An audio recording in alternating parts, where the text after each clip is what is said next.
Alara Whitmore had never seen a house as grand as Ashcombe Manor.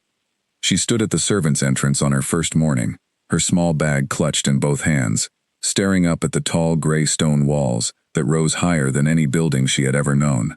The windows caught the early light and turned gold, and somewhere far above, a flag with the Ashcombe crest moved gently in the wind. She had heard stories about this place in the village, about its endless halls, its silent gardens, and the Duke who lived inside it like a shadow, but nothing had prepared her for how big, how quiet, and how still it truly felt. She was 17 years old, and this was her first position in service. Her mother had cried when she left their small cottage that morning, pressing a warm scarf into her hands and telling her to be careful, to keep her head down, and to always do as she was told. Alara had promised she would. She needed this job. Her family needed the money it would bring. There was no room for mistakes. A woman with sharp eyes and a straight back opened the servants' door before Alara could knock. She introduced herself as Mrs. Pemberton, the housekeeper, and looked Alara up and down with quick, practiced eyes, the way someone might look at a horse they were thinking of buying. "You're smaller than I expected," Mrs. Pemberton said. "But you'll do. Come in. Don't waste the morning standing about." Alara followed her inside, and the door closed behind them with a heavy sound that seemed to shut out the whole world. The inside of Ashcombe Manor was even more impressive than the outside. Long hallways stretched out in every direction, lined with paintings of stern-faced men and women in old-fashioned clothing. Alara guessed they were past dukes and duchesses of Ashcombe, watching over the house even after they were gone. Thick carpets muffled her footsteps, and tall windows let in soft light that made everything look golden and a little unreal, like a dream she might wake up from at any moment. Mrs. Pemberton walked quickly, speaking without turning around. "You will work under my direction," she said. "You'll help with the cleaning of the private wing, some light service, and whatever else is needed. You are not to speak unless spoken to. You are not to touch anything that does not need touching, and you are never, never, to enter His Grace's study without permission." "His Grace?" Alara asked quietly. "The Duke," Mrs. Pemberton said, as if this should have been obvious. "Julian Ashcombe. You'll see him rarely, if at all. He keeps to himself. Most of the staff have worked here for years, and barely exchanged 10 words with him in a month. That is how he prefers it, and that is how it shall remain." Alara nodded, though a small flicker of curiosity stirred inside her. A duke who barely spoke to anyone? She had imagined dukes to be loud, proud men who commanded every room they entered. This one sounded more like a ghost, living in his own house. They passed through a kitchen full of warm smells and busy hands, where a cook named Mrs. Doyle looked up just long enough to give Alara a small, kind smile before returning to her work. They passed a laundry room, a sitting room draped in white sheets to protect the furniture from dust, and a library so large that Alara wondered if anyone had ever read every book inside it. Finally, they arrived at a narrow staircase that led up to the private wing. Mrs. Pemberton stopped at the bottom of it and turned to face Alara directly for the first time. "This is where you will spend most of your mornings," she said. "The private wing houses His Grace's study, his bedroom, and a small sitting room he rarely uses. You'll help with the cleaning here, and you will also be responsible for one very important task." "What task?" Alara asked. "Every morning, at exactly 7 o'clock, a cup of tea is to be brought to His Grace's study," Mrs. Pemberton said. "Darjeeling. No milk, no sugar. It must be hot, and it must be on his desk before he arrives at 7:30. You will prepare it yourself once you've learned the way he likes it, and you will bring it to him without fail, every single day, without exception." Alara nodded again. This did not sound difficult. A cup of tea seemed like a small thing to be trusted with, and she felt a little proud that she had already been given a task that mattered, even on her very first day. "And in the evening," Mrs. Pemberton continued, her voice growing quieter, almost careful, "you will clear it away." "Clear it away?" Alara repeated. "But surely he'll have finished it long before evening." Mrs. Pemberton was quiet for a moment. It was a strange kind of quiet, the sort that made Alara feel she had stumbled onto something she wasn't meant to notice. "He won't have touched it," Mrs. Pemberton said finally. "He never does. The cup sits there all day, exactly where you place it, and in the evening you will take it away, untouched and cold, and wash it for the next morning. This has been the way of things for as long as I have worked in this house." Alara blinked, certain she had misunderstood. He asks for tea every day, but never drinks it? That is correct. Then why does he ask for it at all? Mrs. Pemberton's expression tightened, just slightly, like a door closing halfway. That is not a question you need answered, Miss Whitmore. You are here to bring the tea and to clear it away. Nothing more. Do you understand? There was something in the housekeeper's tone that told Alara this was not simply a rule of the house. It was a warning. She swallowed her curiosity and nodded. Yes, Mrs. Pemberton, I understand. Good. Now come. I'll show you the kitchen where you'll prepare it, and you can practice the pot before tomorrow morning. They climbed the stairs together, and as they did, Alara found her mind returning again and again to the strange little mystery she had just been handed. A cup of tea, requested every day, and never once drunk. It seemed such a small, odd detail in a house full of grandeur and old family portraits, and yet it stayed with her the way a splinter stays under the skin, small but impossible to ignore. That evening, after her first full day of learning the layout of the manor, the names of the other staff, and the endless list of rules she was expected to remember, Alara lay awake in her narrow bed in the servants' quarters, staring up at the low ceiling. Down the hall, she could hear the soft murmur of two older maids talking in hushed voices before sleep. She wondered, briefly, if she should ask them about the tea, about the Duke, about the story Mrs. Pemberton clearly did not want to tell her. But she was new. She did not yet know who could be trusted, and she remembered her mother's words. Keep your head down, do as you're told. So she closed her eyes instead, and let the questions wait. The next morning, Alara woke before the sun had fully risen, dressed quickly in the dim light, and made her way down to the kitchen, where Mrs. Doyle was already awake, kneading dough for the day's bread. First morning with the tea, is it? Mrs. Doyle asked, without looking up. Yes, Alara said. Mrs. Pemberton showed me the pot yesterday, but I haven't made it myself yet. It's simple enough, Mrs. Doyle said. Darjeeling, boiling water, 3 minutes to steep, no more and no less. He's particular about the timing, though he's never said so outright. Old Agnes, she was here before you, worked the private wing for nearly 10 years. She always said the leaves needed exactly 3 minutes, not a second more. How did she know that, if he never says anything? Mrs. Doyle finally looked up, and there was something thoughtful in her eyes.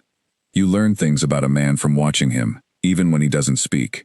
Agnes said if the tea steeped too long, he'd leave the study early, like something about it bothered him.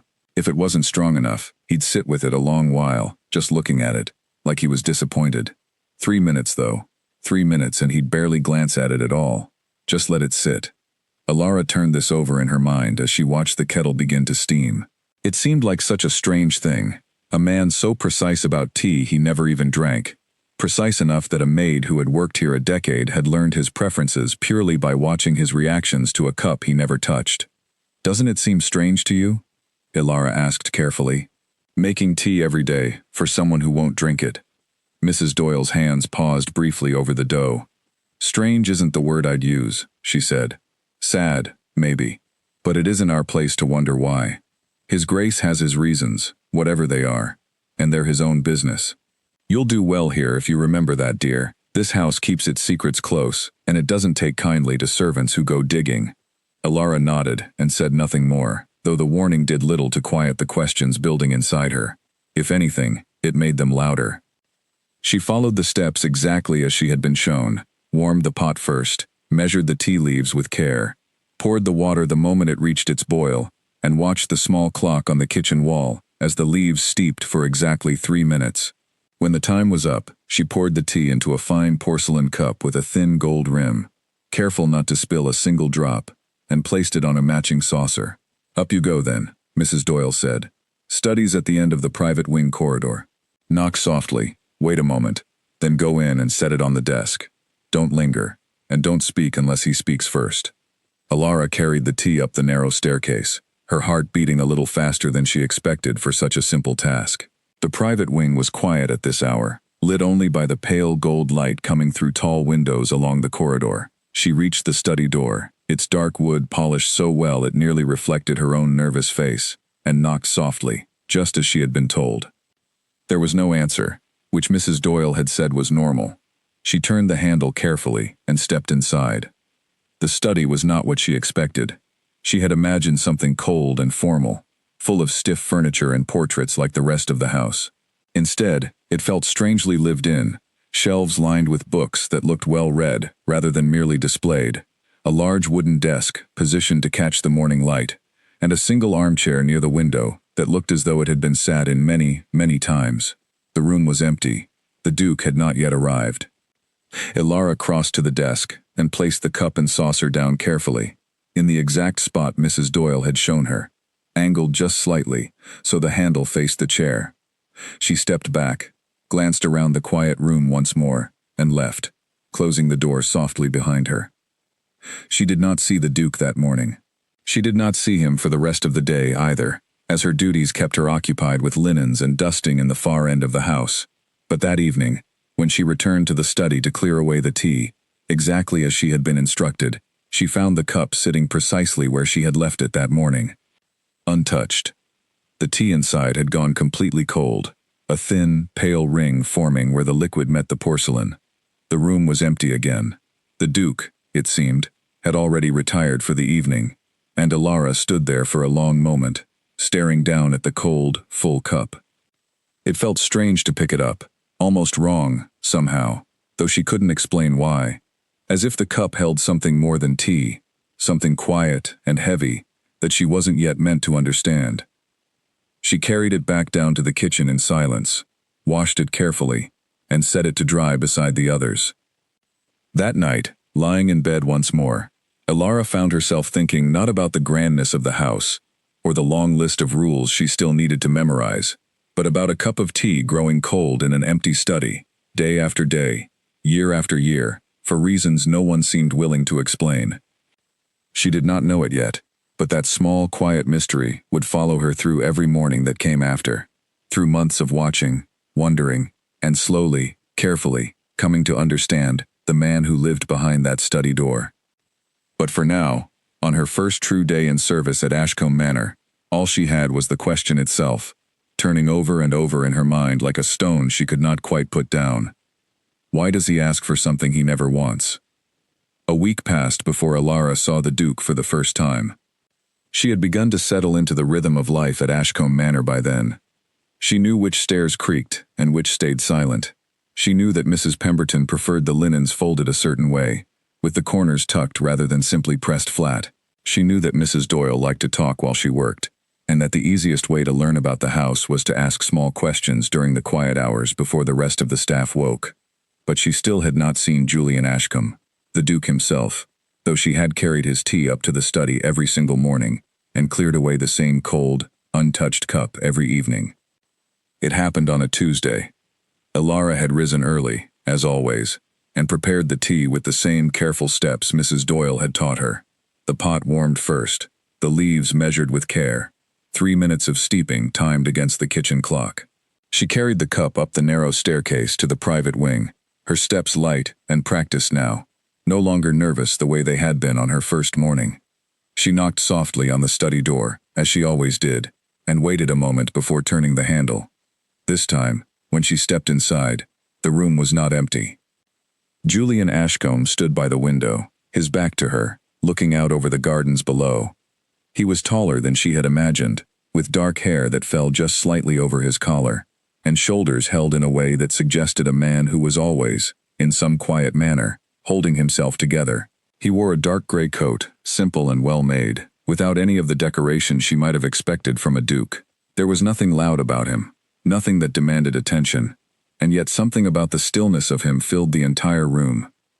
Ilara froze for half a second in the doorway, unsure whether to speak or simply place the tea and leave, as she had been taught. Before she could decide, he spoke, without turning around. "You may set it down." His voice was low and even, neither warm nor cold, the voice of a man accustomed to being obeyed without needing to raise it. Ilara moved quickly to the desk, placed the cup and saucer in their usual spot, and stepped back, her heart beating a little faster than the simple task required. "Thank you," he said, still facing the window. That was all. 2 words, spoken quietly, and then silence again, as though he had already forgotten she was there. Ilara hesitated only a moment before turning and leaving the study, closing the door gently behind her. Outside in the corridor, she let out a breath she hadn't realized she was holding. It was such a small exchange, nothing more than a handful of words, and yet it stayed with her for the rest of the day. There had been something in his voice, something beneath the calm politeness, that she could not quite name. Not sadness exactly, though it was close to that. More like a kind of tiredness that went deeper than sleep could fix. A tiredness of the heart, if such a thing could exist. That evening, when she returned to the study to clear away the tea, she found the cup exactly where she had left it that morning. Untouched, as always. Cold, as always. She wondered, briefly, if he had even looked at it, or if he simply walked past it all day, as though it were a piece of furniture rather than a drink meant to be enjoyed. She carried it downstairs in silence and said nothing to Mrs. Doyle about the brief meeting, though the cook noticed her thoughtful expression right away. "You've seen him then?" Mrs. Doyle said, not really a question. "Just for a moment," Alara admitted. "He thanked me for the tea. 2 words, was it? Thank you?" Alara looked up, surprised. "How did you know?" Mrs. Doyle gave a small, knowing smile as she stirred a pot on the stove. "That's all he ever says, dear. Every morning, every maid, for years now. Thank you, nothing more, nothing less." Old Agnes used to joke that she could set a clock by those 2 words. They came so exactly the same each time. "Does he speak to anyone more than that?" Alara asked. "Mrs. Pemberton, perhaps? Or the other staff?" "A little more to Mrs. Pemberton, since she's run this house longer than most of us have been alive. And Mr. Reeves, his valet, speaks with him daily, of course. Someone has to manage his clothes and his schedule. But beyond that," Mrs. Doyle shook her head. "He keeps to himself. Always has. At least since I've been here. Meals are taken alone in the study, or the small dining room. He rides out early some mornings, alone. He reads. He writes letters. And that is the whole of his day, as far as any of us can tell." "That sounds like a very lonely life," Alara said quietly. Mrs. Doyle's hands paused over the pot, and for a moment, her usual brisk manner softened into something gentler. "It wasn't always this way," she said. "There was a time this house was full of noise, full of laughter even. He wasn't always the quiet man you've met." Alara's curiosity, which had been simmering quietly since her very first day, rose sharply at these words. What changed? But Mrs. Doyle seemed to catch herself, the way Mrs. Pemberton had on that first morning, and she turned back to her pot, with a sudden briskness that closed the conversation as firmly as a shutting door. "That's not a story for me to tell," she said. "Best you focus on your work, dear, and let old matters lie where they are." Alara wanted to press further, but she had learned enough in her short time at Ashcombe Manor to know when a conversation had reached its end. She nodded and returned to her tasks, though the questions continued to turn over in her mind for the rest of the day, the way a coin turns over and over in a pocket, never quite settling. Over the following days, Alara began to notice small things about the Duke that she might have missed if she had not been paying such close attention. She noticed that he rose early, often before the rest of the house was fully awake, and that his boots were sometimes muddy by the time she brought his tea, suggesting he had already walked the grounds before most people had even opened their eyes. She noticed that his desk, though covered in letters and papers, was arranged with a kind of careful order, everything squared and precise, as though even his correspondence needed to be kept under control. She noticed that he rarely rang for anything beyond his tea and his meals, as if he preferred to need as little from the world as possible. And she noticed, more than anything, the way he looked at the teacup. It happened on a morning nearly 2 weeks after their first meeting. Alara had brought the tea up as usual, knocked softly, and stepped inside to find him already seated behind his desk, a letter half-written beneath his hand. She placed the cup down in its usual spot, and as she stepped back, she saw him pause his writing and glance toward it. He did not reach for it. He did not drink from it. He simply looked at it, for a long moment, his expression unreadable, his pen resting motionless against the paper. There was something in his eyes in that moment, something distant, as though he were not truly looking at the cup at all, but at something far beyond it, something only he could see. Then, just as quickly, he blinked, and the moment passed. He returned to his letter without a word, and Alara, feeling suddenly as though she had witnessed something private, something not meant for her eyes, quietly excused herself from the room. She thought about that look for the rest of the day, It was not the look of a man staring at an ordinary cup of tea. It was the look of a man staring at a memory. That evening, as she gathered the untouched cup from the desk, she noticed something she had not seen before. The cup had been turned, ever so slightly, so that the handle now faced away from the chair, rather than toward it, as she always placed it. It was such a small thing, the kind of detail most people would never notice at all. But Alara had grown careful in her observations, and she was certain of what she had seen. Someone had touched the cup, even if they had not drunk from it.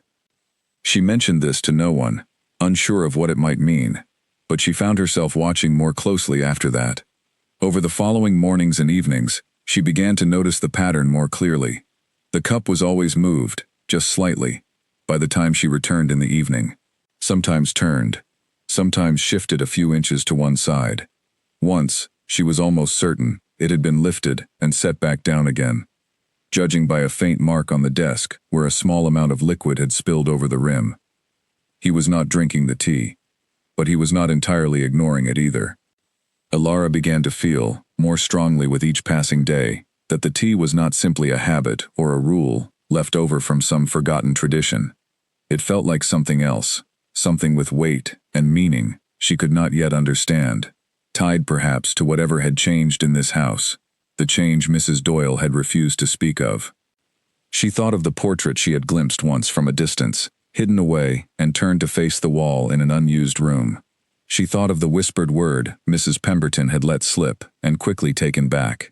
She thought of the tiredness in the Duke's voice, the distant look in his eyes, as he stared at a cup he refused to touch. Piece by piece, though she did not yet have the full picture, Alara was beginning to understand that this was not simply a house with a strange rule about tea. This was a house holding on to something it could not let go of, and somewhere at the center of it all stood a quiet, careful man who requested the same cup of tea every single morning, only to leave it untouched by every evening, as though the asking itself mattered more than the drinking ever could. She did not know yet what that meant, but she found herself wanting, more and more with each passing day, to find out. That night, as she lay in her narrow bed listening to the quiet sounds of the house settling around her, Alara made a small promise to herself. She would not pry. She would not ask questions she had been warned against asking, but she would watch, carefully and patiently, and perhaps, in time, the house itself would tell her what its master could not yet say. Outside her window, the moon hung low over the gardens, casting pale light across the manor's silent grounds, and somewhere above her, in a study at the end of a quiet corridor, a cold cup of tea sat waiting for morning, holding within it a story that had not yet been told. Autumn settled over Ashcombe Manor slowly, turning the gardens gold and red, and by the time the leaves began falling past the study windows, Alara had been at the house for nearly 2 months. She had grown comfortable in her duties, quick and quiet in her movements, trusted enough now that Mrs. Pemberton no longer watched over her shoulder during every task. But the comfort she had found in her work did nothing to quiet the questions that had taken root in her mind since her very first week in service. If anything, the questions had only grown. She had continued her quiet observations of the study each morning and evening, and the pattern she had first noticed weeks ago had only become clearer with time. The tea was never drunk, not truly, but it was never entirely ignored either. Some mornings, she found the cup exactly as she had left it, cold and full, untouched down to the very last drop. But other mornings, there would be small signs. The cup turned at a different angle, a faint ring of moisture on the desk where it had clearly been lifted and set back down, or once, most strangely of all, the faintest trace of the scent of Darjeeling lingering in the air, as though someone had leaned close and breathed it in before pushing it away again. She began to understand that the ritual was not about drinking tea at all. It was about something else entirely, something private, something the Duke carried with him every single day, hidden behind his calm face and his quiet, measured voice. It was on a gray Thursday morning, while dusting the east corridor of the manor's upper floor, that Alara stumbled upon something that would deepen the mystery even further. The east corridor was rarely used. It ran along the far side of the house, away from the private wing and the main rooms where the family and staff spent most of their time. Mrs. Pemberton had assigned Alara to clean it, only because the autumn air had brought in extra dust through an old window that did not seal properly, and the housekeeper wanted the corridor kept presentable in case of unexpected visitors, though Ilara privately doubted anyone ever came this far into the house. She worked her way slowly down the long hallway, wiping dust from picture frames and polishing the wooden trim along the walls, when she noticed a door standing slightly open near the end of the corridor. It was a small room, unused by the look of it, with furniture covered in white sheets and a thin layer of dust settled over everything that had not been touched in a long while. Ilara knew she should simply close the door and continue her work. It was not her place to explore rooms she had not been asked to clean, and she had learned enough about the rules of the house to know that curiosity could easily be mistaken for prying.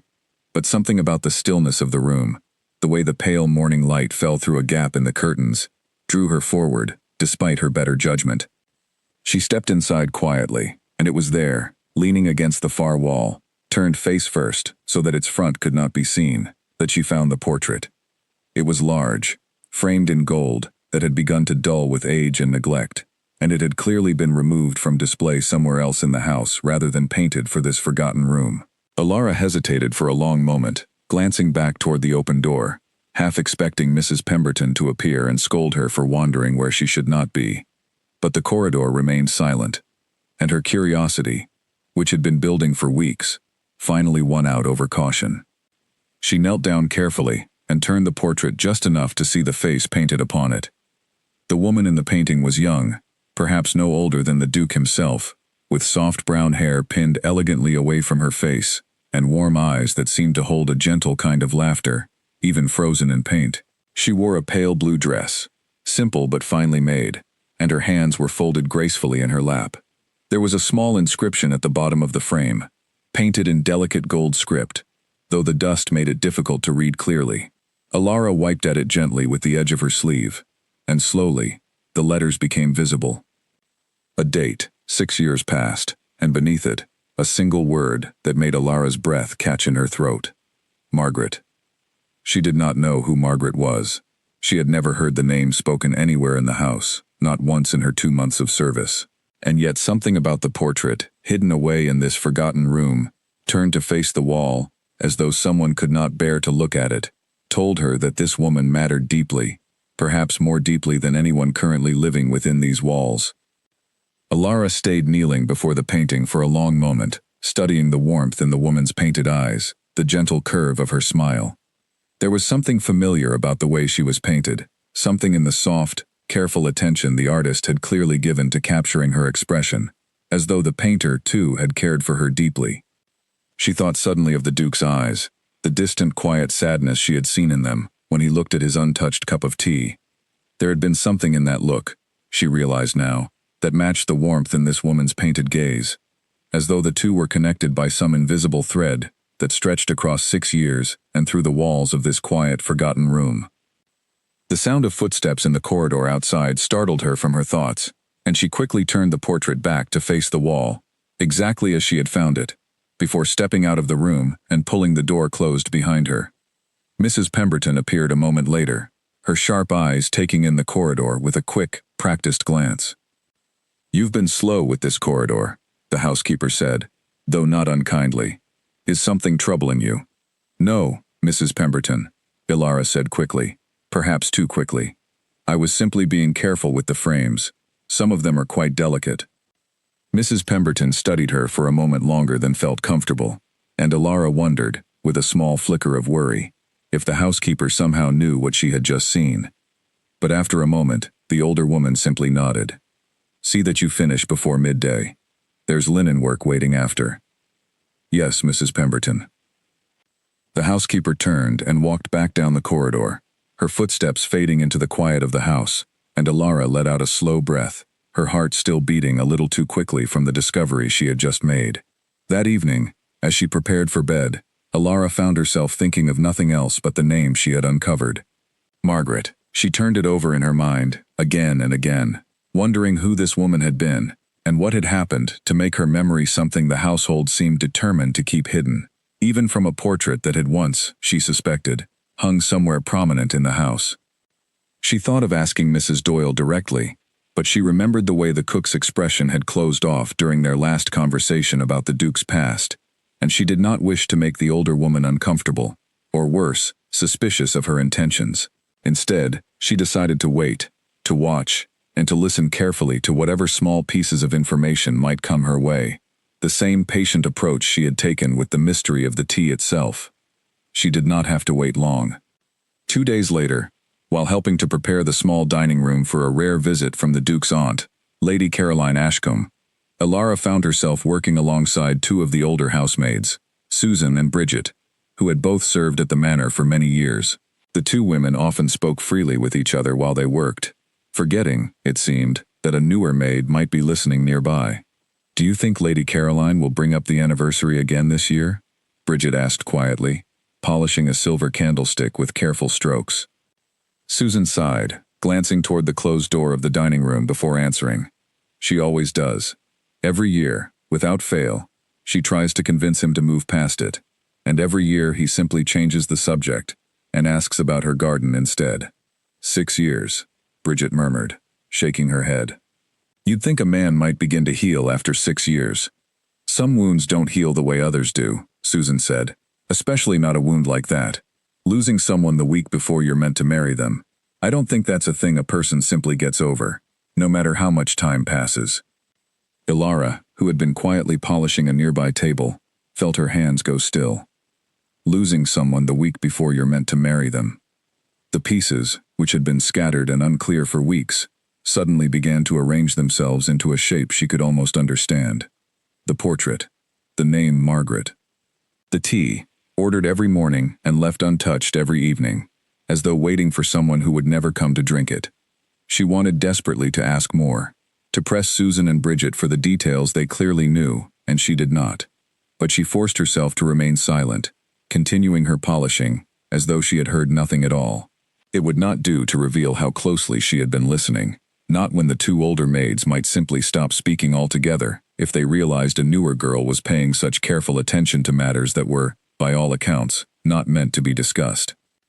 But that night, lying once again in her narrow bed, Elara felt the full weight of what she had learned settle over her like a heavy blanket. The Duke had been engaged to marry a woman named Margaret, and somehow, in the week before their wedding, she had been lost to him. Through what means, Elara still did not know, though she suspected, from the careful, sorrowful way Susan and Bridget had spoken, that it had not been a simple change of heart, or a broken engagement. It had been something final, something that left no room for her to ever return. 6 years, the maids had said, 6 years since that loss, and still, every single morning, the Duke ordered a cup of tea he could not bring himself to drink, as though some small part of him still believed that if he asked for it enough times, in exactly the right way, at exactly the right hour, something might change. As though the tea itself had become a quiet, private form of remembering, a way of beginning each day as it once might have begun, before everything changed. Elara thought of the moment she had watched him stare at the cup, his pen frozen above an unfinished letter, his eyes distant and lost in some memory she could not see. She understood it now, or at least understood it far better than she had before.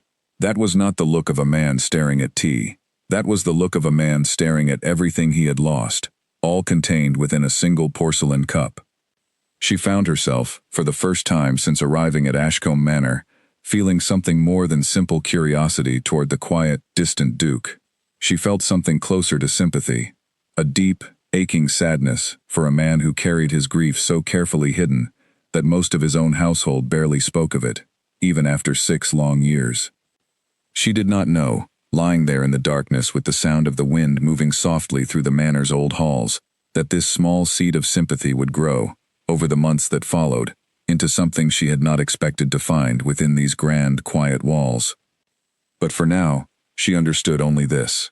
The tea was not simply a habit, or an old rule left over from some forgotten tradition, as she had first believed. It was a quiet act of mourning, repeated every single morning, by a man who did not know how else to hold on to what he had lost. And somewhere deep inside her, Elara made a quiet decision. She would not pry into matters that were not hers to know, but she would be patient, she would be kind. And if the day ever came when the Duke needed someone simply to listen, without judgment and without demanding answers before he was ready to give them, she hoped, quietly, that she might be there to offer it. Outside her window, the autumn wind continued to move through the darkened gardens, carrying with it the last of the season's fallen leaves, and somewhere above her, in a study that held 6 years of quiet grief within its walls, the coming morning waited to bring the same ritual it always had, a fresh cup of tea, prepared with care, and left, once again, to grow cold. Winter arrived at Ashcombe Manor sooner than expected that year, wrapping the gardens in a thin layer of frost, and turning the long corridors cold enough that Ilara took to wearing an extra shawl beneath her uniform during her early morning rounds. Nearly 4 months had passed since she had first arrived at the manor, and in that time, she had settled fully into the rhythm of the household, the early rising, the careful preparation of the Duke's tea, the quiet, patient watching that had become as much a part of her daily routine as her actual duties. She had learned, in that time, to hold her questions close and her patience closer, but the conversation she had overheard between Susan and Bridget months earlier had never fully left her mind, and as the weeks passed, she found herself gathering small pieces of the story wherever she could, never asking directly, but always listening. It was Mr. Reeves, the Duke's valet, who finally gave her the clearest picture of what had happened. Mr. Reeves was an older man, tall and thin, with a quiet dignity about him that reminded Ilara faintly of the Duke himself, though his manner was warmer, softened perhaps by his many years of close service to the family. He had worked for the Ashcombe household since before Julian was even born, first serving the old Duke, Julian's father, and later transferring his loyalty to the son when the title passed to him. If anyone in the house knew the full truth of what had happened 6 years ago, Ilara suspected it would be him. She found her opportunity on a quiet afternoon in late December, when a sudden snowfall kept most of the staff indoors and gave the household an unusual sense of stillness. Ilara had been sent to deliver a stack of freshly pressed shirts to Mr. Reeves's small workroom near the private wing, and she found him there alone, carefully mending a small tear in one of the Duke's coats, his spectacles perched low on his nose. "Ah, thank you, Miss Whitmore," he said, glancing up as she set the shirts down on a nearby table. "You may leave them there." Ilara hesitated, unsure how to begin, but something about the quiet privacy of the moment gave her a small measure of courage she had not felt before.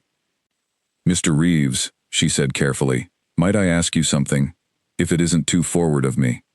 He looked up again, studying her over the rim of his spectacles with an expression that was curious rather than guarded.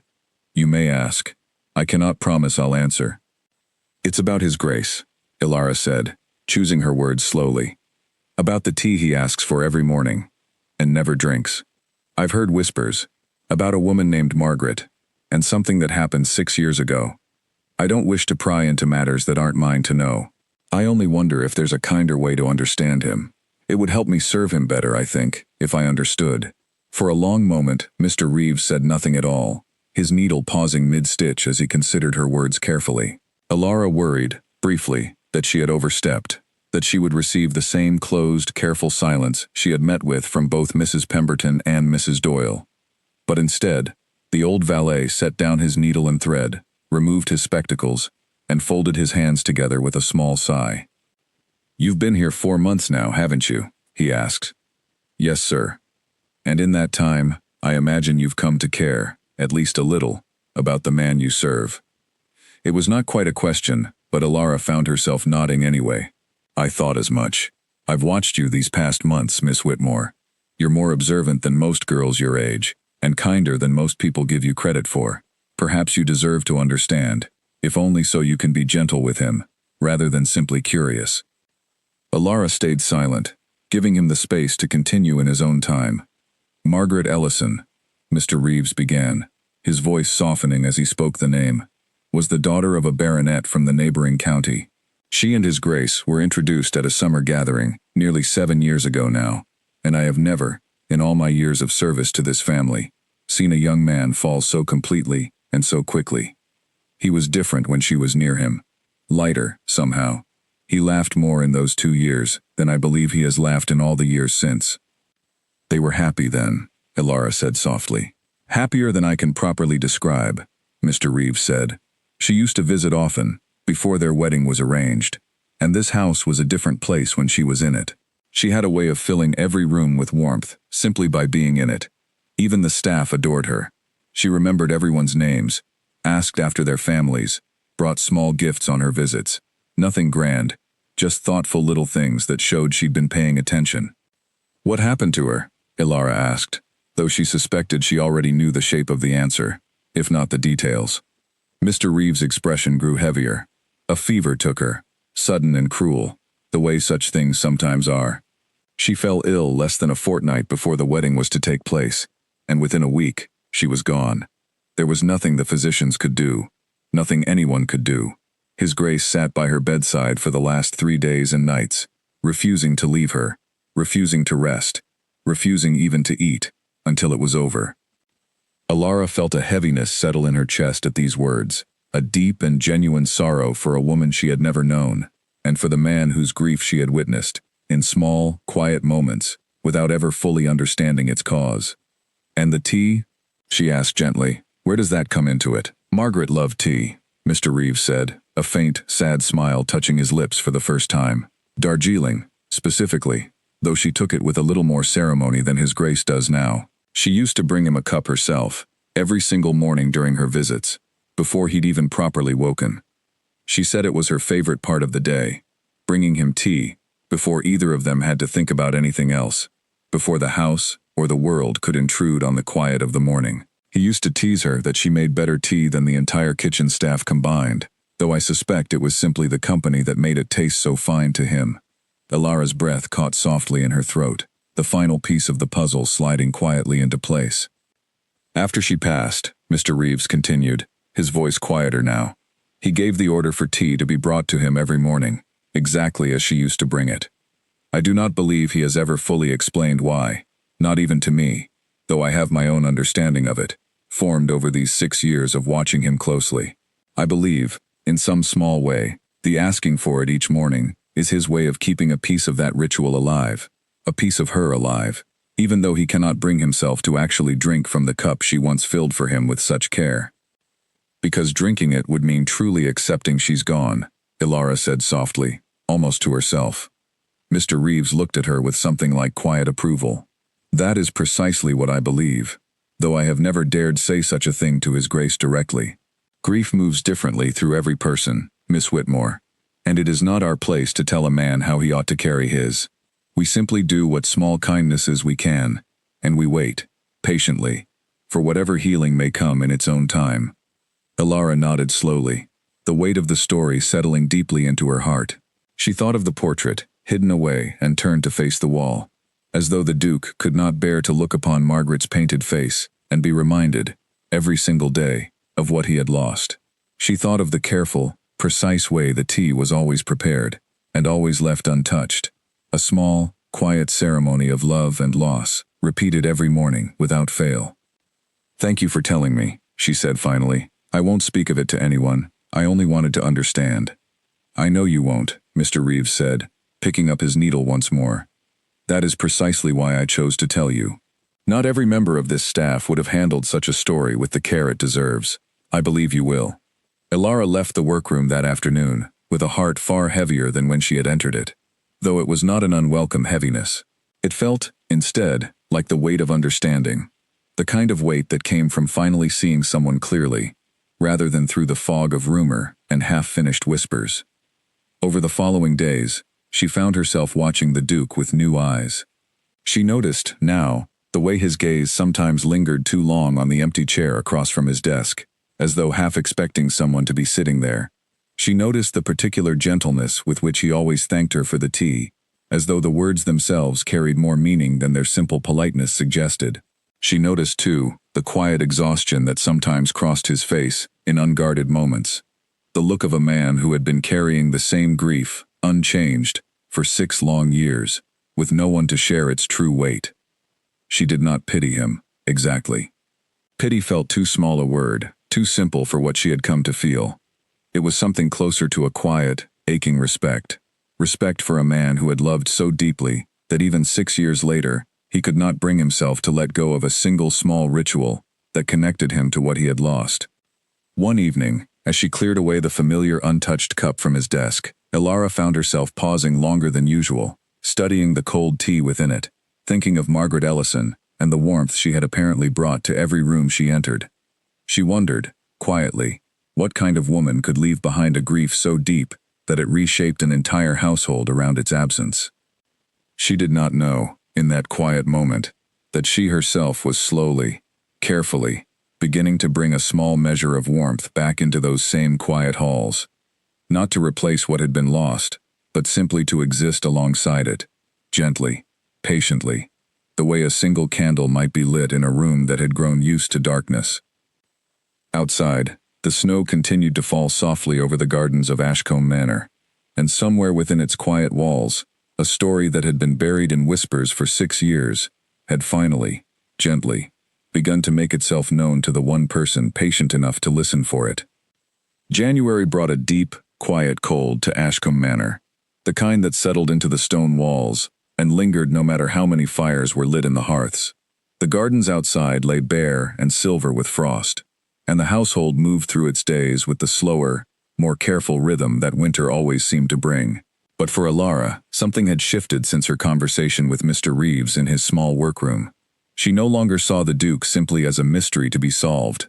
She saw him, now, as a man carrying a grief so old and so carefully guarded that it had become part of the very shape of him, the way a tree grows around a wound and carries it forever in its trunk. She found herself, in the weeks that followed, paying closer attention to the small comforts she could offer him, not through words, for she knew better than to speak of what she now understood, but through the quiet, careful details of her work. She began warming the study a little earlier on the coldest mornings, so the chill would not greet him the moment he sat down at his desk. She noticed which books he left open on the side table, and made certain never to move them, even when dusting. She learned, without ever being told, that he preferred the curtains drawn back just enough to let in the morning light, but not so far that the glare caught his eyes while he read. None of these things were part of her official duties. No one had instructed her to do them, but they felt, to Alara, like small kindnesses she could offer a man who clearly permitted himself so few kindnesses of his own. It did not take long before the Duke began to notice. The first sign came on a Monday morning, in the middle of January, when Alara arrived with his tea to find him already seated at his desk, a letter half finished beneath his hand, much as she had seen him many times before. She set the cup down in its usual place and turned to leave, as she always did, expecting no more than his familiar 2 words of thanks. But this time, he looked up. "The study has been warmer these past mornings," he said, his voice quiet but curious. "I don't recall requesting a change in the fires." Alara paused at the door, unsure whether she had somehow overstepped. "I noticed the room felt cold when I came up earlier, Your Grace. I asked one of the footmen to light the hearth a little sooner, so it might be more comfortable by the time you came down. I hope that was not an inconvenience." For a moment, he simply looked at her, and Alara felt a small flicker of nervousness under his gaze, unused to being truly seen by him, rather than simply acknowledged in passing. Then, slowly, something in his expression softened. Not quite a smile, but something close to it. A gentleness she had not seen from him before. "It was not an inconvenience," he said. "It was thoughtful. Thank you, Miss Whitmore." It was the first time he had used her name. Alara left the study that morning with her heart beating a little faster than usual, though she could not quite explain why such a small exchange should affect her so deeply. She told herself it was simply the surprise of being noticed at all, after months of quiet, invisible service. But some small, honest part of her suspected it was more than that. From that morning onward, small exchanges like this one became more frequent, though never overly familiar, never crossing the careful boundaries that existed between a duke and a housemaid. He began to ask her simple questions from time to time, whether the weather looked likely to turn, whether Mrs. Doyle's bread had come out well that morning, whether the roads to the village remained passable in the snow. Nothing personal, nothing that revealed anything of his inner thoughts. But it was conversation, however brief, where there had been none before, and Alara found herself looking forward to these small morning exchanges more than she cared to admit. Mrs. Pemberton noticed the change as well, though her reaction was less warm than curious. "His Grace spoke to you again this morning, I hear," the housekeeper said one afternoon, finding Alara in the linen room folding fresh sheets. Her tone was careful, testing, the way one might approach a question they were not entirely sure they wished to ask. "Only briefly, Mrs. Pemberton," Alara said, He asked whether the roads were clear. He has not asked such things of any maid in years, Mrs. Pemberton said, studying Alara closely. Not since. She stopped herself, as she so often did, when the conversation drew near the subject of Margaret, and cleared her throat instead. Well, see that you continue to conduct yourself properly. His Grace deserves respect, not familiarity. Of course, Mrs. Pemberton. I would never presume otherwise. The housekeeper nodded, seemingly satisfied, though Alara caught a flicker of something thoughtful in her expression as she turned to leave. Not quite suspicion, but something close to quiet consideration, as though Mrs. Pemberton, too, had begun to notice a small shift in the house that she could not quite explain. Alara took the warning seriously. She did not wish to overstep, and she certainly did not wish to give anyone in the household reason to think she sought more from the Duke's attention than simple, respectful service. But she could not entirely stop the small warmth she felt each time he spoke to her, nor could she pretend she did not notice the way his eyes, once so distant and unreadable, seemed to soften slightly whenever she entered the room. For his part, Julian found himself thinking of the quiet housemaid more often than he expected, and more often than he was entirely comfortable admitting, even to himself. It had been 6 years since he allowed himself to notice anyone in this way. 6 years since the world had narrowed down to little more than duty, routine, and the careful management of an estate that no longer held any real joy for him. He had grown accustomed to moving through his days, as though behind a pane of glass, present but never quite touched by anything around him. Grief had made him careful in a way that bordered on distant, and he had long ago accepted that this was simply who he had become. But there was something about Alara Whitmore's quiet attentiveness that had begun, slowly and without his full permission, to reach through that glass. He noticed the warmth of the study on cold mornings, before he understood its cause. He noticed that his letters were never disturbed, his books never moved from where he left them, small details that told him, without words, that someone had been paying careful attention to his comfort, without ever once making a display of it. He noticed, too, the calm, steady way she carried herself, not the nervous, eager-to-please manner of some of the younger staff, nor the practiced formality of the older ones, but something quieter and more genuine, as though her kindness came naturally, rather than from any wish to be noticed for it. He found himself, on more than one morning, glancing up simply to watch her set down the tea, taking in the careful, unhurried way she moved, before catching himself and returning his attention to his work. It unsettled him, this small return of feeling. He had built his life, these past 6 years, around the careful avoidance of exactly this, the risk of caring for someone, of allowing another person close enough to matter. He had told himself, more times than he could count, that he had given his heart fully once, and that it had been taken from him so completely, and so suddenly, that he could not survive giving it away again. It was safer, he had decided long ago, to remain behind the glass. And yet, there was something in the quiet, steady presence of this young housemaid that made the glass feel, for the first time in 6 years, a little less solid than before. One particularly cold morning, near the end of January, Alara arrived with the tea to find Julian standing by the window once more, much as he had been the very first time she saw him, though something in his posture felt different now, less guarded perhaps, though she could not have explained exactly why she sensed it. "Miss Whitmore," he said, without turning from the window, "may I ask you something?" "Of course, Your Grace." "Do you find this house terribly quiet? I imagine, coming from a smaller home, all this silence must feel strange." Alara considered the question carefully before answering, sensing that he was asking for more than a simple, polite response. "It was strange at first," she admitted, "but I've come to find a kind of peace in it, I think. There's a great deal to notice in quiet, that one might miss in noise." He turned from the window then, studying her, with an expression she could not quite read. "What sort of things have you noticed?" Alara hesitated, unsure how honest she ought to be. But something in his eyes, some quiet openness she had not seen from him before, gave her the courage to answer truthfully, though carefully. "That this house holds a great deal of feeling, even in its silence," she said softly. "More than most loud houses ever could, I think." For a long moment, Julian said nothing at all, and Alara worried she had spoken too plainly, revealing more of her understanding than she had intended to share. But then, slowly, he nodded, as though her words had confirmed something he had long suspected but never heard spoken aloud. "Yes," he said quietly. I imagine that's true. He did not explain further, and she did not ask him to. But something had passed between them in that brief exchange. A small, quiet understanding, unspoken, but nonetheless real, that Alara carried with her for the rest of the day, turning it over gently in her mind, the way one might turn over a smooth stone found unexpectedly along a path.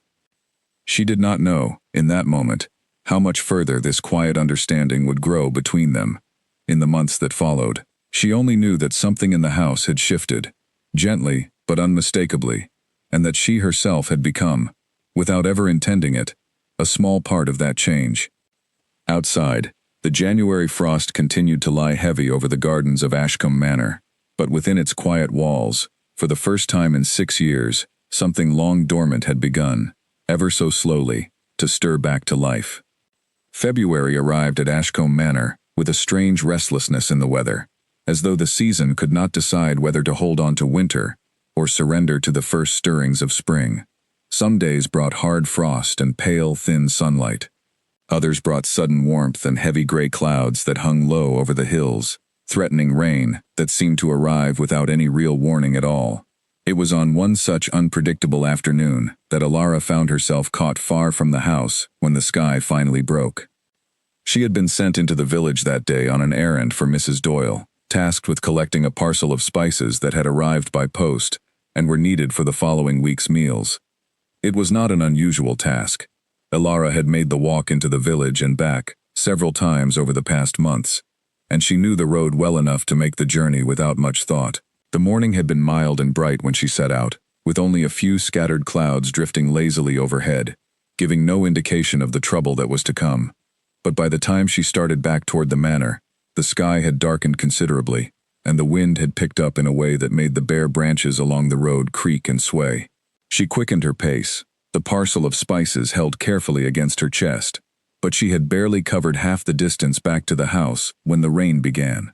Not a gentle shower, but a sudden, heavy downpour that soaked through her shawl within minutes and made the road ahead nearly impossible to see clearly. Alara knew better than to try to make the full journey back in such weather. The road grew slick and uneven farther along, and she had no wish to risk a fall, especially not while carrying a parcel meant for the kitchen. Instead, she remembered the old carriage house that stood at the edge of the manor's grounds, closer than the main house itself, and she turned off the road and hurried toward it, her shoes sliding slightly on the wet grass as she ran. The carriage house was a large, half-forgotten building, used now mostly for storage rather than its original purpose, since the family kept only a small number of carriages these days and housed them closer to the stables. Alara pushed open the heavy wooden door and stepped inside, grateful for the sudden shelter from the storm, shaking the worst of the rain from her shawl as she caught her breath. It took her a moment, in the dim light filtering through the high windows, to realize she was not alone. Julian Ashcombe stood near the far end of the carriage house, beside one of the old, unused carriages, his coat removed and draped over a nearby crate, his shirt sleeves rolled up in a manner Alara had never once seen from him. His hair, usually kept so carefully in place, was damp and slightly disheveled, as though he too had been caught unexpectedly by the storm, or perhaps had simply run his hands through it in some private moment of frustration. He looked up sharply at the sound of the door, clearly startled by her sudden arrival, and for a brief moment, something flickered across his face that Alara had never seen there before. Not the careful, composed distance she had grown so used to, but something rawer, something almost unguarded, before he caught himself and straightened, reaching quickly for his coat. "Miss Whitmore," he said, his voice slightly rough. "I didn't expect anyone else to be caught in this." "Forgive me, Your Grace," Alara said quickly, feeling suddenly as though she had intruded on something private, though she could not have said exactly what. "I was returning from the village when the rain started. I only meant to shelter until it passed. I didn't know you were here." "There's no need to apologize," he said, though he did not quite meet her eyes as he spoke. "The carriage house is hardly my private property, in the way the study is. You're welcome to the shelter." Alara hesitated near the door, unsure whether to stay or to brave the rain, rather than intrude further on whatever quiet moment she had clearly interrupted. But the storm outside showed no sign of easing, the rain now falling in heavy sheets that rattled against the old roof above them, and after a moment, She stepped further inside, setting the parcel of spices carefully on a dry shelf near the entrance. They stood in silence for a while, the sound of the rain filling the space between them, neither quite looking at the other. Alara noticed, in the dim light, that the carriage nearest to Julian was an old, elegant thing, its once fine paint now faded and chipped with age and disuse. It looked as though it had not been taken out in years. "This was hers," Julian said quietly, after a long moment, following her gaze to the carriage. "Margaret's. Her family gifted it to her on her 18th birthday, and she brought it with her whenever she visited. I had it stored here after—" He paused, his jaw tightening slightly. "I could not bring myself to have it sold, nor to use it myself. It simply remains here, gathering dust, much like a great many things in this house." Alara said nothing at first, sensing that he had not meant to say so much, that the words had come out of him, almost without his permission, drawn perhaps by the strange privacy of the storm and the shelter it had forced upon them. She glanced at him carefully and saw, in the dim light, an expression of such quiet, aching tiredness that her heart ached simply looking at it. "I know a little of what happened," she said softly, before she could stop herself. "Not everything, but I know her name was Margaret, and that you loved her very much, and that you lost her far too soon." Julian looked at her sharply then, and for a moment, Alara feared she had spoken far too plainly, that she had broken some unspoken rule, by acknowledging aloud what the household had spent 6 years carefully avoiding. But he did not seem angry. He seemed, instead, almost relieved, as though the weight of carrying his grief entirely alone, entirely unspoken, had grown heavier than he could easily bear. 6 years, he said quietly, echoing the words Alara had heard, whispered so many times before, though hearing them now, from his own voice, they carried a weight she had not fully understood until this moment. 6 years, and I still cannot walk past this carriage without feeling as though the air has been pulled from my chest. I still cannot sit in my study each morning without half expecting to hear her footsteps in the corridor, bringing me tea before I've properly woken. I know it is foolish. I know grief is meant to soften with time, and yet mine has not softened nearly so much as I once believed it would." "I don't think grief follows any rule about how it's meant to soften," Alara said gently. "I think it simply moves at its own pace, whatever that pace may be, and perhaps the kindest thing anyone can do is allow it the time it needs, rather than measuring it against what others expect." Julian studied her for a long moment, something shifting behind his eyes, and Alara felt, not for the first time, as though he were truly seeing her, rather than simply acknowledging her presence as part of the household's quiet machinery. "You speak with a great deal of wisdom for someone so young," he said. "I've simply had a great deal of time to watch and to listen, Your Grace," Alara replied. "This house has taught me a good deal about quiet grief, long before you ever spoke a word of it to me." He gave a small, tired laugh at this, the first genuine laugh Alara had ever heard from him, brief and quiet though it was, and something about the sound of it, unexpected and warm in the cold, rain-filled carriage house, made her chest tighten with an emotion she did not entirely wish to examine too closely. "I imagine the staff have had a great deal to say on the matter, over the years," he said. "They speak carefully," Alara said, "out of respect for you, I think, rather than idle gossip. But yes, I've gathered enough, over these past months, to understand at least the shape of what happened, even if I don't know every detail." Julian nodded slowly, glancing back toward the faded carriage beside him. "Perhaps it's for the best that you do understand, at least in part. I find myself growing tired, Miss Whitmore, of being the only one in this house who carries the full weight of it. It is a lonely thing, grief kept entirely to oneself." "You need not carry all of it alone," Alara said softly, then immediately felt a flush of embarrassment at her own boldness, worried she had once again overstepped the careful boundaries between them. "Forgive me, I don't mean to presume." "You needn't apologize," Julian said, cutting off her worry with surprising gentleness. "I find I don't mind it. Your presence, I mean. These past months, since you arrived, this house has felt less heavy, somehow. I hadn't quite realized how much until this moment." The rain continued to fall steadily outside, but within the shelter of the carriage house, something quiet and significant had passed between them, a small but undeniable shift in the careful distance that had defined their every previous exchange. Alara did not know quite what to say in response to such an admission, and so she said nothing at all, simply allowing the moment to settle between them, gentle and unhurried, much like the rain itself.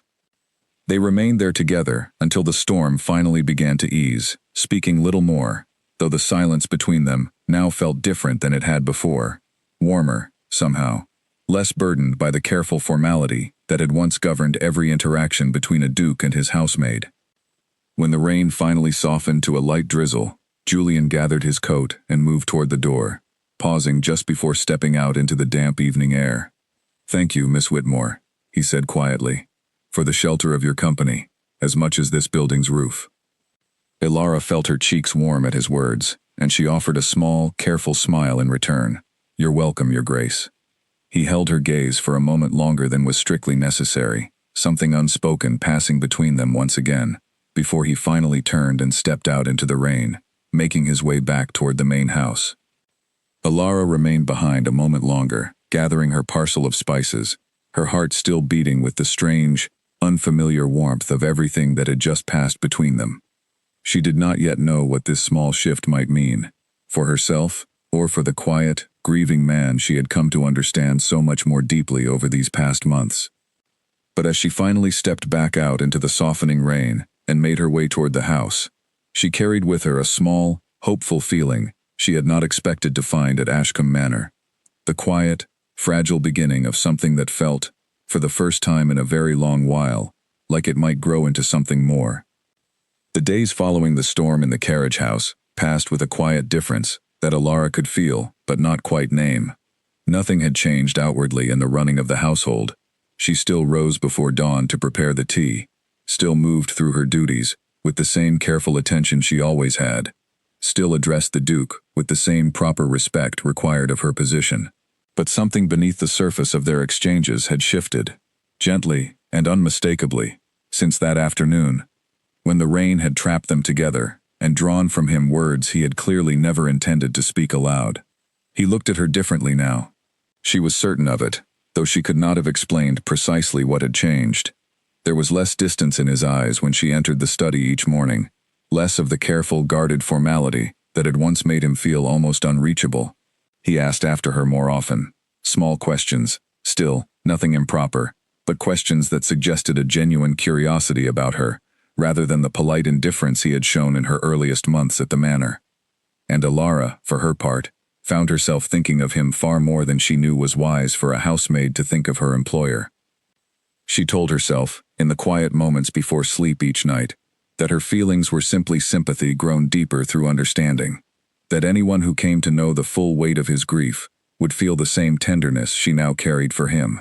But some more honest part of her, one she was not yet ready to fully examine, suspected the truth ran a little further than simple sympathy. It was on a bright, unusually mild morning in early March, nearly 3 weeks after the storm, that Alara finally found the courage to ask the question that had lived quietly in her mind since her very first week at Ashcombe Manor. She had risen, as always before the rest of the house, prepared the tea with the same careful precision she had learned so long ago now that it required no thought at all, and carried it up the narrow staircase to the study. The morning light fell soft and golden through the tall windows of the private wing, and when she knocked and stepped inside, she found Julian already seated at his desk, though he was not writing, as he so often was. He was simply sitting, still and quiet, looking out toward the window with an expression she had come to recognize over these past months. The particular, distant look that meant his thoughts had drifted somewhere far from the room around him.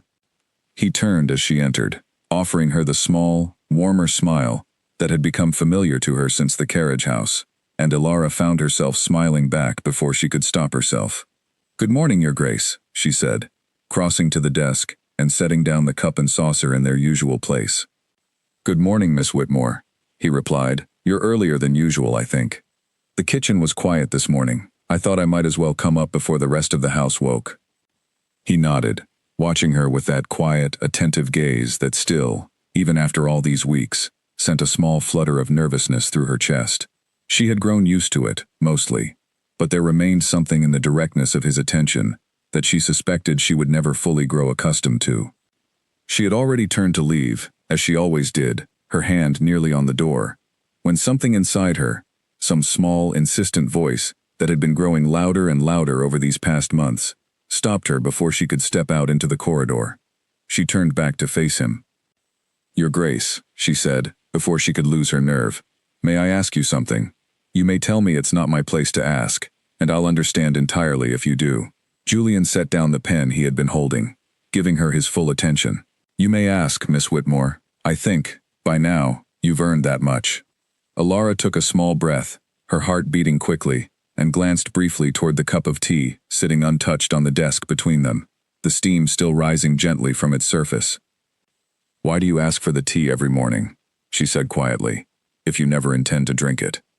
The question hung in the air between them, and for a long, terrible moment, Alara feared she had made a grave mistake. Julian's expression shifted, something tightening in his jaw, his eyes moving away from her toward the cup itself, and she watched, with a growing sense of dread, as the warmth that had been building between them these past weeks seemed to freeze over entirely, replaced by the old, careful distance she remembered from her very first months in this house. "Forgive me," she said quickly, her voice unsteady. "I shouldn't have asked. It isn't my place, and I never meant to." "No," Julian said, cutting her off, though his voice was quiet rather than sharp. "No, don't apologize. You've done nothing wrong in asking, Miss Whitmore. I simply—" He paused, running a hand slowly over his face, and Alara saw, in that gesture, a tiredness that went far deeper than any lack of sleep could explain. "I simply have never had to answer that question aloud before. Not once, in 6 years, has anyone asked me directly." "Then I truly am sorry," Alara said softly. "I didn't mean to force you into an answer you weren't prepared to give." Julian shook his head slowly, and when he looked up at her again, his eyes held none of the coldness she had feared, only a deep, quiet sorrow that made her chest ache simply to witness it. "Sit if you would," he said, gesturing toward the chair across from his desk. The same chair, Alara realized with a small jolt, that she had so often noticed him glancing toward, as though half expecting someone to be seated there. "I find I would rather explain it properly than leave you to wonder, especially now that you've been brave enough to ask." Alara hesitated only a moment before crossing the room and sitting carefully in the chair, her hands folded in her lap, her full attention fixed on the man before her.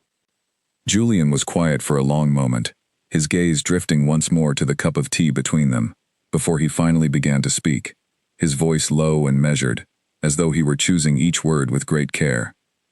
"Her name was Margaret," he said. "I imagine you've heard that much already, given how carefully this household guards its silences, and how poorly it seems to have succeeded where you're concerned." A faint, sad smile touched his lips as he said this, and Alara offered a small, apologetic nod in return. "We were to be married 6 years ago, this coming June. She was—" He paused, searching for the right words. "She was the kind of person who made a room feel warmer simply by entering it.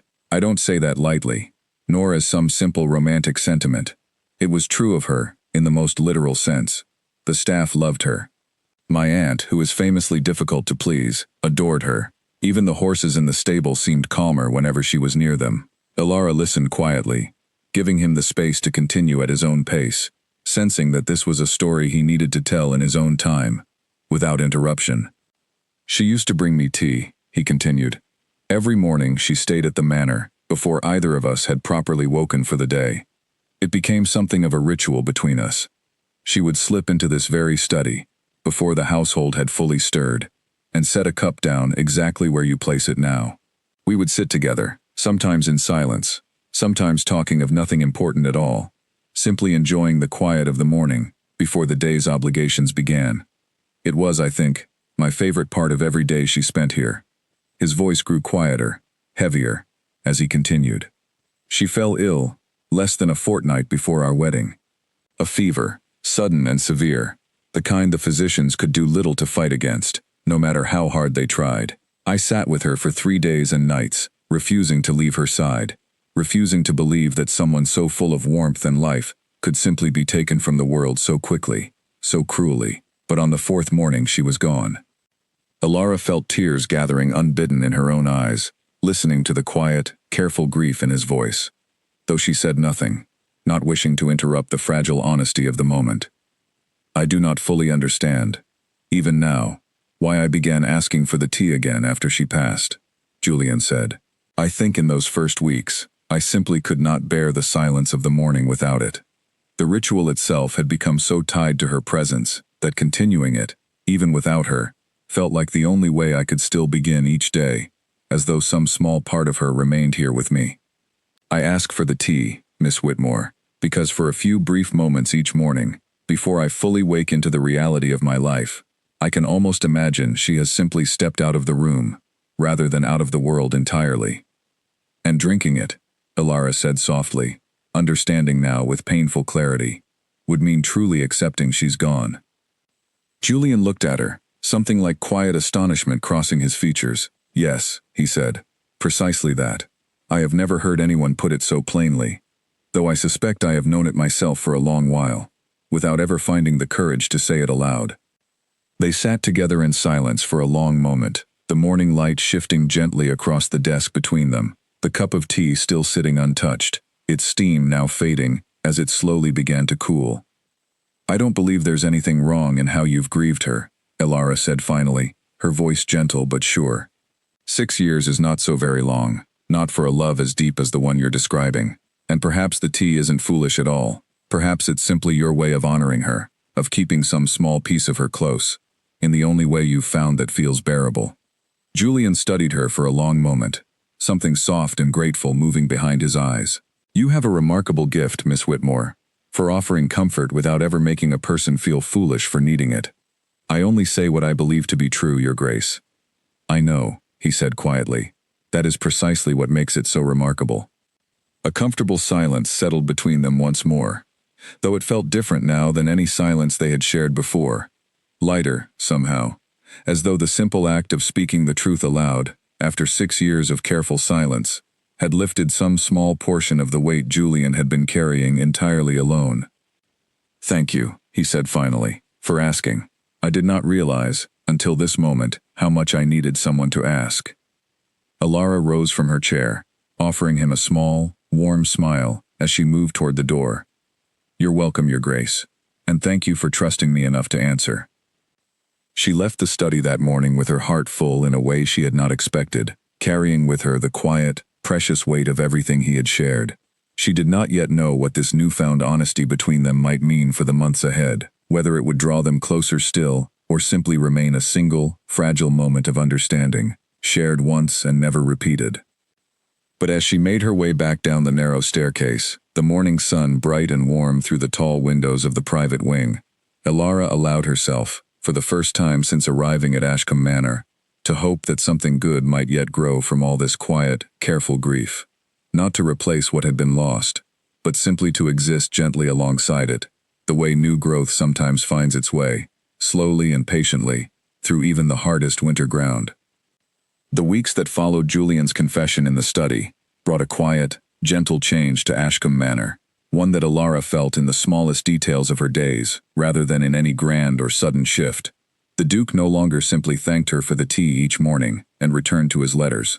He lingered, sometimes, asking about her family in the village, about the small cottage she had grown up in, about whether she missed her mother's cooking, now that she took her meals with the rest of the staff. She found herself answering honestly, warmed by a curiosity that felt, more and more, like genuine care, rather than idle politeness.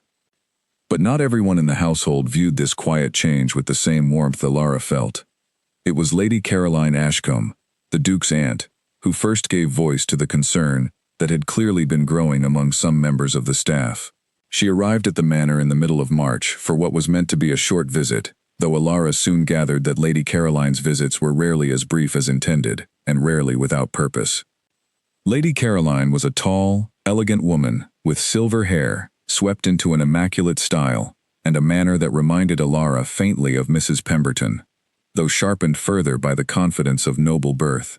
She had known Julian since his infancy, and it was clear from the moment she arrived that she considered herself entitled to speak plainly with him, on matters most others would not dare raise. Elara overheard the conversation entirely by accident, having been sent to deliver fresh linens to the guest wing where Lady Caroline was staying. The door to the sitting room stood slightly ajar, and though she knew she ought to continue past without pausing, the sound of her own name, spoken in Lady Caroline's clear, carrying voice, stopped her mid-step in the corridor. The housemaid, Julian. The young one, Whitmore, I believe. The staff speak of little else these days. Alara's breath caught, and though she knew it was wrong to listen, she found herself unable to move, pressed close to the wall just outside the door. "I don't know what you imagine you've heard, Aunt Caroline," Julian's voice replied, calm, but with a slight edge of warning beneath it. "But I would ask you not to concern yourself with matters of my household staff. I concern myself because I love you, and because I have watched you disappear into your own grief for 6 long years," Lady Caroline said, her voice softening slightly, though it lost none of its directness. "I am glad, truly glad, to see some light returning to your eyes. But I would be a poor aunt indeed if I did not ask you to consider carefully what you're allowing to grow here. She is a housemaid, Julian. You are a duke. The difference in your positions is not something either of you can simply wish away, however genuine the feeling between you may be." There was a long pause before Julian spoke again, and when he did, his voice carried a weariness that made Alara's chest tighten painfully. "Do you imagine I haven't considered that, Aunt Caroline? Do you imagine I haven't spent every quiet moment these past weeks reminding myself of exactly what you've just said? And yet you continue to seek her company," Lady Caroline said gently. "I am not scolding you, Julian. I only wish to see you happy, and I wish, just as much, to see you protected from a scandal that would follow you and any young woman you chose, in such a manner, for the whole of your lives. Society does not forgive such things easily, even for a duke." Alara did not wait to hear more. She turned quietly and hurried back down the corridor, the linen still clutched tightly against her chest, her heart pounding with a mixture of feelings she could not easily untangle. A small, foolish hope at hearing Julian defend her, even faintly, and a far heavier dread at the truth of everything Lady Caroline had said. She had known, of course, in some quiet corner of her mind, that whatever warmth had grown between herself and the Duke could never simply exist without consequence. She was a housemaid. He was a duke. The distance between their two positions was as wide and unbridgeable as the distance between the manor's grand halls and her mother's small cottage in the village. She had allowed herself, these past weeks, to forget that truth, caught up in the gentle, quiet comfort of his company. But Lady Caroline's words had brought it crashing back with painful clarity. Alara spent the rest of that day in a quiet, distracted haze, her thoughts returning again and again to the conversation she had overheard. She told herself, firmly, that it changed nothing, that she had never expected anything more than respectful service from her position in this house, and that whatever small warmth had grown between herself and Julian these past weeks had simply been a passing kindness, nothing more. But some honest, aching part of her knew this was not entirely true. That evening, when she went to clear away the tea from the study, she found Julian still there, later than usual, seated behind his desk, with an expression of quiet, troubled thought that told her clearly enough that Lady Caroline's words had stayed with him, just as heavily as they had stayed with her.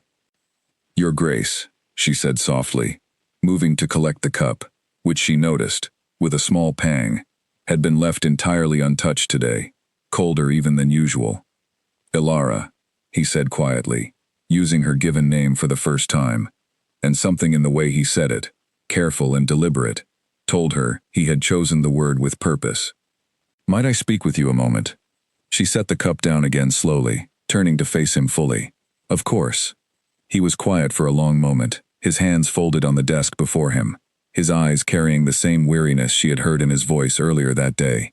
"I imagine you may have heard some part of my conversation with my aunt this afternoon," he said finally. "The manor's walls carry sound further than most people realize." Alara felt her cheeks warm, caught between guilt at having overheard and relief that he had raised the matter openly, rather than leaving her to wonder. "I did hear a little, Your Grace. I didn't mean to listen. I was passing by with the linens, and I simply—" "You needn't explain," Julian said gently. "I'm not upset with you. If anything, perhaps it's better that you heard it plainly, rather than through whatever quieter version the rest of the staff might eventually bring to you." Alara nodded slowly, unsure what to say, and waited for him to continue.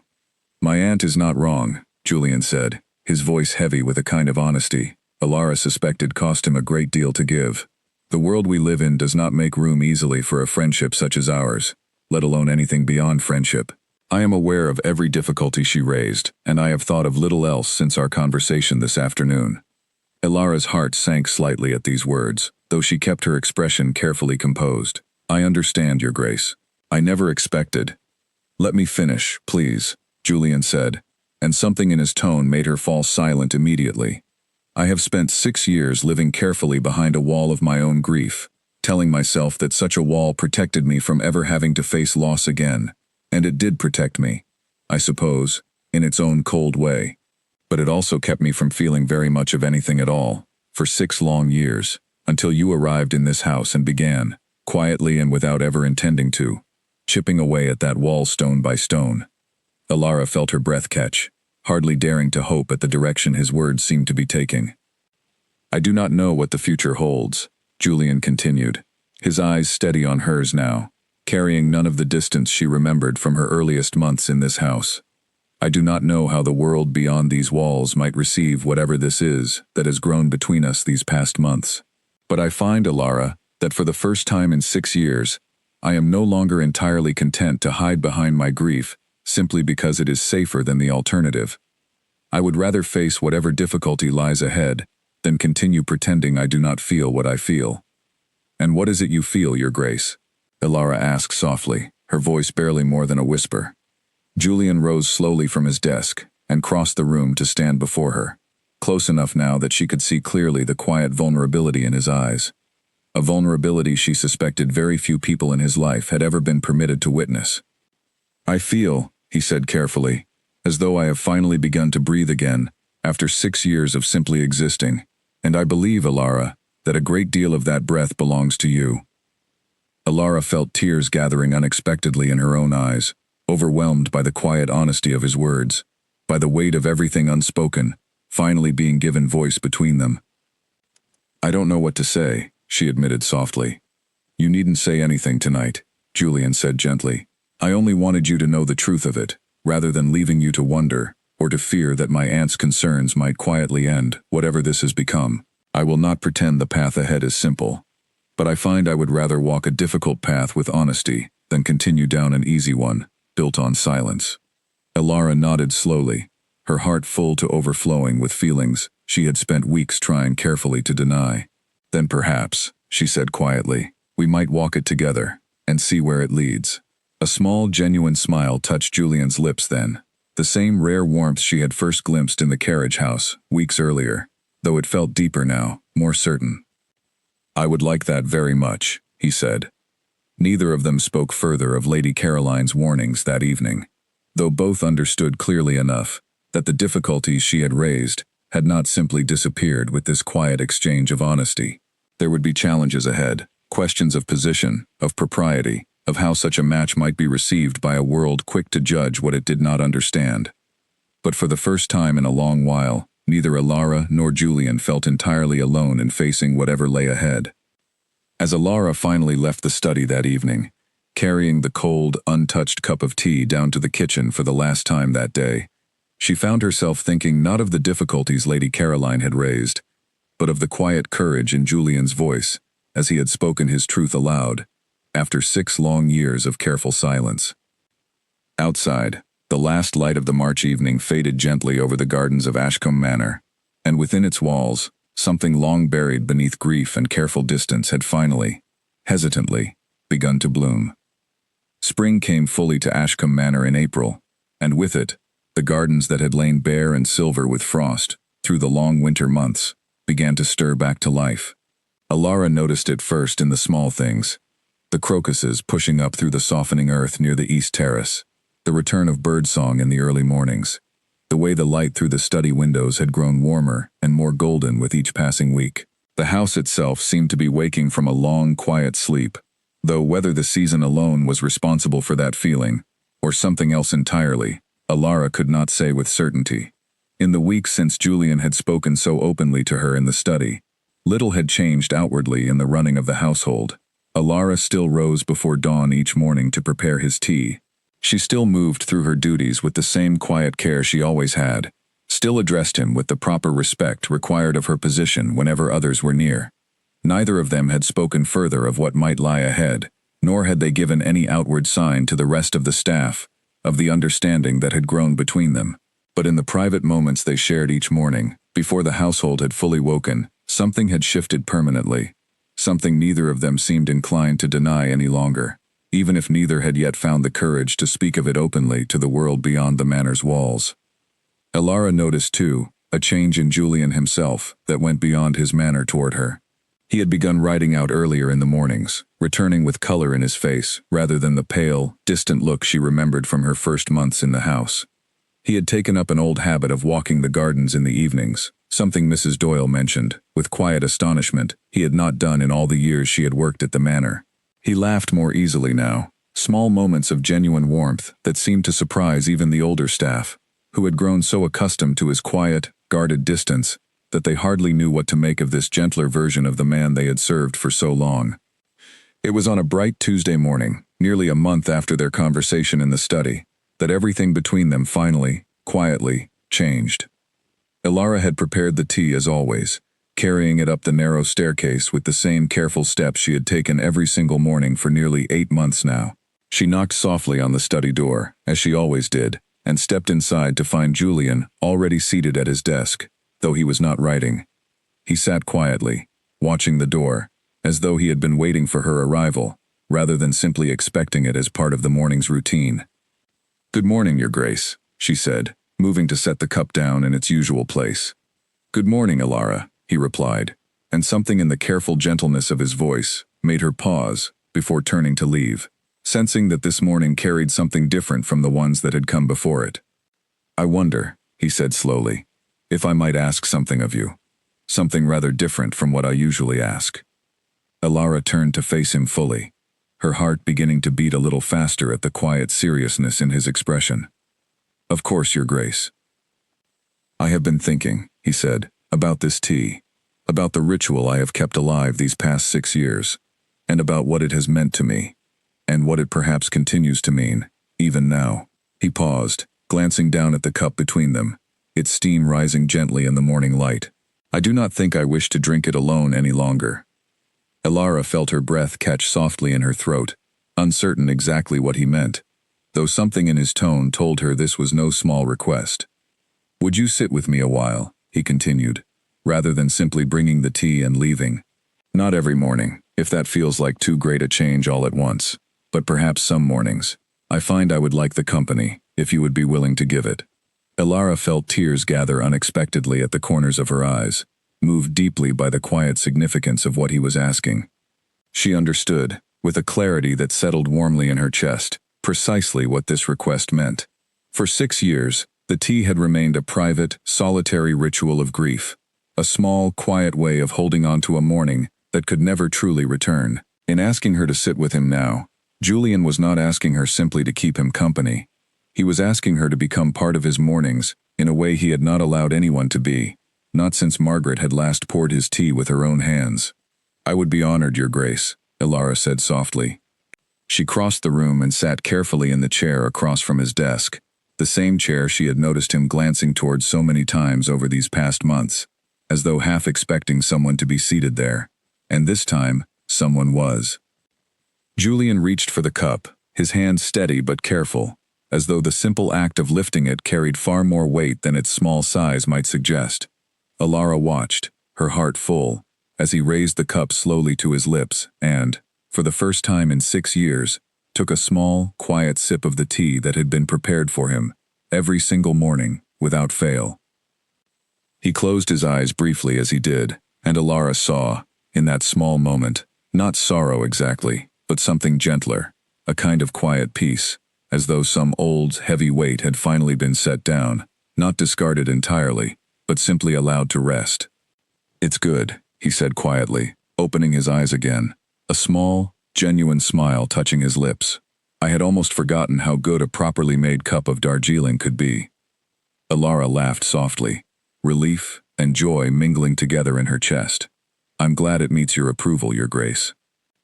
"Julian," he said gently.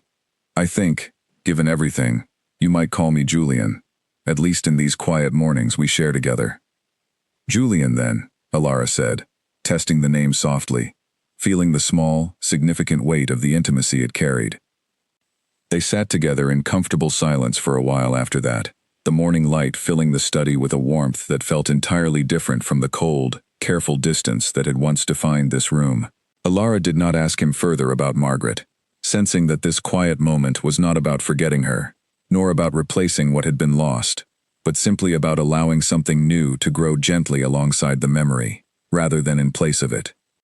"I do not think I will ever stop missing her," Julian said finally, breaking the comfortable silence, his voice quiet but steady. "I do not believe that grief simply ends, not truly, not for a love as deep as the one I shared with her. But I find, sitting here with you now, that I no longer wish to let that grief be the only thing that defines my mornings, or my life. I think Margaret, of all people, would not have wished that for me either. She was far too full of life herself to want me trapped in mourning forever." "I think you're right," Alara said gently. "And I think there's room, Julian, for both. For missing her, and for allowing yourself to feel joy again. One doesn't have to erase the other." Julian nodded slowly, something settling peacefully behind his eyes. "I've come to believe that too, these past weeks. Slowly, and with a great deal of quiet reflection. But I believe it now, more fully than I have in a very long time." Over the following weeks, the quiet ritual they had established that morning became a gentle, steady part of their days. Not every morning. Julian kept his word about not wishing to change everything at once, and there remained mornings when Alara simply brought the tea and left, allowing him the private space he sometimes still needed. But more often than not, she found herself sitting across from him in the soft morning light, sharing quiet conversation over tea that he now drank fully, down to the very last drop. The household noticed, of course, as households always eventually do. Mrs. Pemberton's sharp eyes missed little, and though she said nothing directly to Alara about the matter, there was a new gentleness in the way she spoke to her, a quiet approval that Alara suspected the older woman would never have openly admitted to feeling. Mrs. Doyle, upon learning that the Duke had finally begun drinking his morning tea after 6 long years, simply shook her head with a small, knowing smile, and said nothing more than, "Well, it's about time," before returning to her kneading, with an unusually light heart. Lady Caroline's concerns, when she next visited in early May, proved far gentler than Alara had feared. She watched the quiet warmth that had grown between her nephew and the young housemaid, with careful, thoughtful eyes, and though she did not offer any grand blessing, she said only, quietly, to Julian one evening, within Alara's hearing, "I have not seen you smile so easily in 6 years, Julian. Whatever difficulties may lie ahead for the two of you, I find I cannot in good conscience wish this away from you." It was not, perhaps, the easiest path either of them might have chosen. The difference in their positions remained real, and Alara understood well enough that the world beyond Ashcombe Manor's walls would not always receive their growing bond with the same gentle understanding as Lady Caroline had eventually offered. There would be challenges ahead, questions of propriety and position that neither of them could simply wish away. But for the first time since her arrival at the manor, nearly a year ago now, Alara found herself unafraid of whatever difficulties the future might bring, so long as she faced them alongside a man who had finally, slowly, learned to breathe freely again. On a warm morning in early June, almost exactly 6 years since Margaret's passing, Alara arrived at the study to find Julian already awake, standing once more by the window, much as he had been on the very first morning she ever saw him. But where his shoulders had once carried the weight of 6 years' careful grief, they now stood a little lighter, a little more at ease with the world around him. He turned as she entered, and the smile he offered her held none of the cautious distance she remembered from those early months, only warmth, open and unguarded. "Good morning, Alara," he said. "Good morning, Julian," she replied, setting the tea down in its familiar place, though the ritual now carried none of the quiet sorrow it once had. He crossed the room, and, for the first time, reached for the cup before she had even finished setting down the saucer, lifting it easily to his lips, drinking it while it was still warm, exactly as tea was always meant to be enjoyed. "Would you sit with me?" he asked, though by now, the question had become as familiar and gentle as the tea itself. "Always," Alara said softly, and took her place in the chair across from him, in the warm morning light of a study that had once held nothing but quiet grief. and now, slowly, gently, held something far more hopeful, growing steadily within its walls.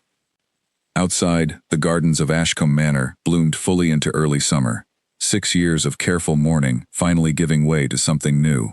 Not a forgetting of what had been lost, but a quiet, patient proof that even the deepest grief could, in time, learn to make room for life to grow again.